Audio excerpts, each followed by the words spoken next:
എൻ്റെ മനസ്സിലെ ഒന്നാം പ്രതി ഇതല്ല. വർഷങ്ങളായി ഒളിവിലായിരുന്ന കൈവിട്ട് കേസിലെ ഒന്നാം പ്രതി പിടിയിലായപ്പോൾ പ്രൊഫസർ ടി ജെ ജോസഫിൻ്റെ പ്രതികരണം കേൾക്കുക. കേരളത്തിലാണെങ്കിലും എവിടെയാണെങ്കിലും ഒരു പ്രതിക്ക് മൊബൈൽ ഫോണൊക്കെ വേണ്ട എന്ന് വെച്ചിട്ട് സ്വസ്ഥമായിട്ട് വീട്ടുകാരുമായിട്ടൊന്നും ബന്ധമില്ലാതെ കഴിയുകയാണെങ്കിൽ പോലീസിൻ്റെ അന്വേഷണമൊക്കെ ചിലപ്പം അങ്ങോട്ടൊന്നും എത്തിയെന്ന് വരില്ല.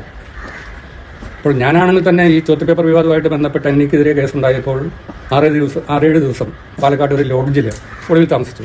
ഞാൻ വീട്ടിലേക്ക് വിളിച്ചില്ല, ആരുമായിട്ടും ബന്ധപ്പെട്ടില്ല. അതുകൊണ്ട് പോലീസിന് ഒരു തുമ്പും കിട്ടിയില്ല. അന്ന് എന്നെ പിടിക്കാൻ വേണ്ടിയിട്ട് കേരളത്തിലെ പോലീസ് കാണിച്ച ഒരു ഉത്സാഹം ഈ കേസിലെ പ്രതികളെ പിടിക്കാൻ വേണ്ടിയിട്ട് കാണിച്ചു എന്ന് ഞാൻ വിചാരിക്കുന്നില്ല. അതുകൊണ്ട് ഈ പ്രതി 13 വർഷക്കാലം എങ്ങനെ ഒളിവിൽ കഴിഞ്ഞു എന്നുള്ളത് എന്നെ സംബന്ധിച്ചും അത്ഭുതകരമായ ഒരു കാര്യമൊന്നുമല്ല. ഏതായാലും ഇപ്പോൾ പ്രതിയെ കസ്റ്റഡിയിലെടുത്തിരിക്കുന്നു എന്ന് അറിയുന്നു. ഒരു ഇരയെന്ന നിലയിൽ എനിക്ക് അതിൽ പ്രത്യേകിച്ച് യാതൊരുവിധ കൗതുകവുമില്ല.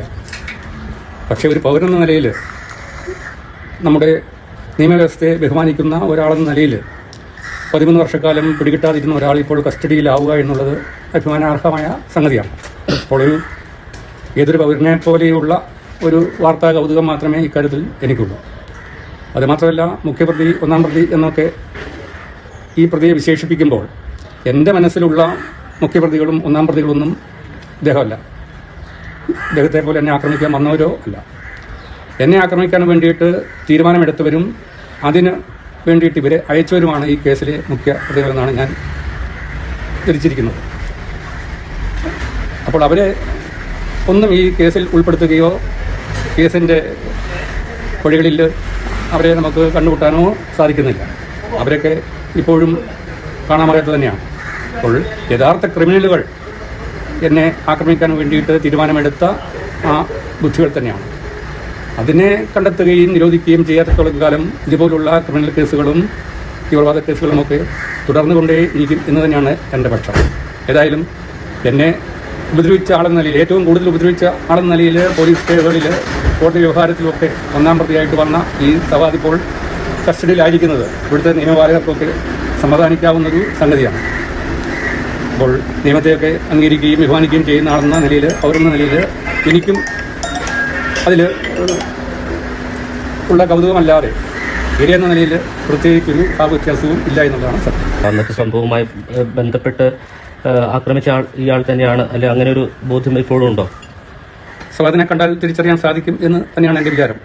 കാരണം അദ്ദേഹം ആക്രമിക്കുന്നത് എൻ്റെ മനസ്സിലിപ്പോഴും മായാതെ നിൽക്കുന്നുണ്ട്. തിരിച്ചറിയാൻ സാധിക്കും എന്ന് തന്നെയാണ് എൻ്റെ വിശ്വാസം. മഴുവായി ആക്രമിച്ചത് അയാൾ തന്നെയാണ്. ഇതുപോലെയുള്ള കാര്യങ്ങൾ കോടതിയിലൊക്കെ വിചാരണ സമയത്ത് പറയാനുള്ളതാണ്. അത് കുടുംബത്തോടൊപ്പം അതെ, ഇവിടെ ഇദ്ദേഹത്തെ സംരക്ഷിക്കുന്നവർ വളരെ കരുത്തന്മാരായി ഇതുകൊണ്ട് ഒരുപക്ഷെ പോലീസിന് അങ്ങോട്ടൊന്നും കടന്നു ചെല്ലാൻ പറ്റുന്നവരില്ല. അല്ലെങ്കിൽ തന്നെ ഒരു സാധാരണക്കാരനായിട്ട് വീട്ടിലേക്ക് ഒന്നും വരാതെ പെരുമാറി ഇങ്ങനെ വിഷപ്രച്ഛനായിട്ട് എവിടെയെങ്കിലും താമസിച്ചു കഴിഞ്ഞാൽ അങ്ങനെ പിടിക്കപ്പെടാതിരിക്കാനുള്ള സാധ്യത നമ്മുടെ നാട്ടിലുണ്ടെന്ന് ഞാൻ ആദ്യം തന്നെ പറഞ്ഞു കഴിഞ്ഞല്ലോ. ഇരകൾക്ക് നീതി കിട്ടും, അല്ലെങ്കിൽ പ്രതിയെ ശിക്ഷിച്ചു എന്നുള്ളത് കൊണ്ട് നീതി കിട്ടുമെന്നുള്ള ഒരു അബദ്ധധാരണ എനിക്കില്ല എന്ന് ഞാൻ പലതവണ പറഞ്ഞിട്ടുള്ളതാണ്. ഈ രാജ്യത്തിൻ്റെ ഒരു നീതി ഈ പറയുന്ന പ്രതികളെയൊക്കെ കസ്റ്റഡിയിലെടുക്കുകയും വിചാരണ ചെയ്ത് അവരെ ശിക്ഷിക്കുകയും ഒക്കെ ചെയ്യുമ്പോൾ, രാജ്യത്തിൻ്റെ നിയമം തെറ്റിക്കുന്ന ആളുകളെ ശിക്ഷിക്കുന്നതിലൂടെ രാജ്യത്തിൻ്റെ ഒരു നീതി നടപ്പാകുന്നതന്നെ ഉള്ളൂ. ആക്രമിക്കപ്പെടുന്നവർക്ക് അല്ലെങ്കിൽ ഇരയാക്കപ്പെടുന്നവർക്ക് പ്രതികളെ ശിക്ഷിക്കുന്നു എന്നുള്ളത് കൊണ്ട് യാതൊരുവിധ നീതിയും ലഭിക്കുന്നില്ല. അപ്പോൾ ഈ പ്രതികളോടൊക്കെ ഒരു പകയുള്ളവർക്ക്, വൈരമുള്ളവർക്ക് അവരുടെ വൈരത്തിന് ഒരു നിര്യാതനം ഉണ്ടാകുമെന്ന് മാത്രമേ ഉള്ളൂ. അപ്പോൾ പല ഇരകളുടെയും ബന്ധുക്കളൊക്കെ ഈ പ്രതികൾക്ക് ശിക്ഷ കിട്ടുമ്പോൾ സന്തോഷിക്കുന്നു, അല്ലെങ്കിൽ തങ്ങൾക്ക് നീതി കിട്ടി എന്നൊക്കെ പറയുന്നത് അവരുടെ ഒരു പ്രതികാര ബുദ്ധിക്ക് ശമനം വന്നു എന്നല്ലാതെ അവർക്ക് നഷ്ടപ്പെട്ടത് ഒരിക്കലും തിരിച്ചു കിട്ടിയിട്ടല്ല. അപ്പോൾ എനിക്ക് ഉണ്ടായിട്ടുള്ള അംഗവൈകല്യമൊക്കെ ഈ പ്രതികളെ തൂക്കിക്കൊന്നാലോ ഇവരെന്ന് ശിക്ഷിച്ചാലോ എങ്ങനെ ശിക്ഷിച്ചാലും എനിക്ക് തിരിച്ചു കിട്ടുമെന്ന് ഞാൻ വിചാരിക്കുന്നില്ല. അപ്പോൾ പ്രതികളെ ശിക്ഷിക്കുന്നത് ഇരയ്ക്ക് കിട്ടുന്ന ഒരു നീതിയല്ല, അത് രാജ്യത്തിൻ്റെ നിയമം സംരക്ഷിക്കപ്പെടുകയാണ്. രാജ്യത്തിൻ്റെ നീതി നടപ്പിലാകുന്നു എന്ന് മാത്രമേ ഉള്ളൂ എന്ന് ഞാൻ പലതവണ പറഞ്ഞിട്ടുള്ളതാണ്. ഈ അന്വേഷണത്തിൽ പൂർണ്ണ തൃപ്തി താങ്കൾക്കുണ്ടോ? ഈ അന്വേഷണത്തെ സംബന്ധിച്ചും ഈ കേസിൽ കേസിന്റെ മുൻപന്തിയിൽ, അതായത് കുറ്റകൃത്യവുമായിട്ട് ബന്ധപ്പെട്ട് വന്നിട്ടുള്ള ആളുകൾ, അതായത് ആക്രമണവുമായിട്ട് ബന്ധപ്പെട്ട് ഏറ്റവും മുൻപന്തിയിൽ വന്ന എന്നെ ആക്രമിച്ച ആളുകൾ ഉൾപ്പെടെയുള്ളവരാണ് പ്രതികളായിട്ട് ചേർക്കപ്പെട്ടിരിക്കുന്നത്. പക്ഷേ എൻ്റെ കൈവെട്ടാനോ എന്നെ ആക്രമിച്ച് കൊല്ലാനോ ഒക്കെ തീരുമാനമെടുത്ത ഒരു ബുദ്ധി, അതിൻ്റെ പിന്നിൽ പ്രവർത്തിച്ച ആളുകൾ, ഇവരുടെയൊക്കെ യജമാനന്മാർ ഒരിക്കലും ഈ കേസിൻ്റെ മുന്നിലേക്ക് വരുന്നില്ല. അങ്ങോട്ടേക്കൊന്നും കേസിൻ്റെ അന്വേഷണം എത്തിയിട്ടില്ല. അങ്ങനെ എത്താൻ മാത്രം നമ്മുടെ രാജ്യത്തിൻ്റെ നിയമ സംവിധാനമോ ജനാധിപത്യ രീതികളോ വളർന്നിട്ടില്ല എന്നുള്ളതാണ് വാസ്തവം.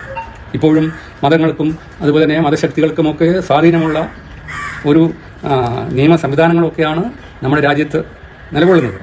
എങ്കിലും ഒരു പകർന്ന നിലയിൽ ഇവിടെ കുറേയെങ്കിലും നീതി നടപ്പാകുന്നു അല്ലെങ്കിൽ നിയമം നടപ്പാകുന്നു എന്ന് അറിയുന്നതിൽ എനിക്ക് സന്തോഷമേ ഉള്ളൂ. അപ്പോൾ ഈ കേസിൻ്റെ യഥാർത്ഥ പ്രതികൾ, ശരിയായിട്ടുള്ള കൾപ്രിറ്റുകൾ ഈ കേസിൻ്റെ മുഖ്യധാരയിൽ വരാതെ എന്നോ ഒളിവിലിരിക്കുകയാണ്.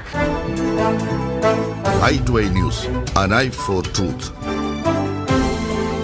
i2i News സബ്സ്ക്രൈബ് ചെയ്തിട്ടില്ലാത്തവർ ഇപ്പോൾ തന്നെ സബ്സ്ക്രൈബ് ചെയ്യുക. നോട്ടിഫിക്കേഷൻ ലഭിക്കുവാൻ ബെൽ ബട്ടണും അമർത്തുക.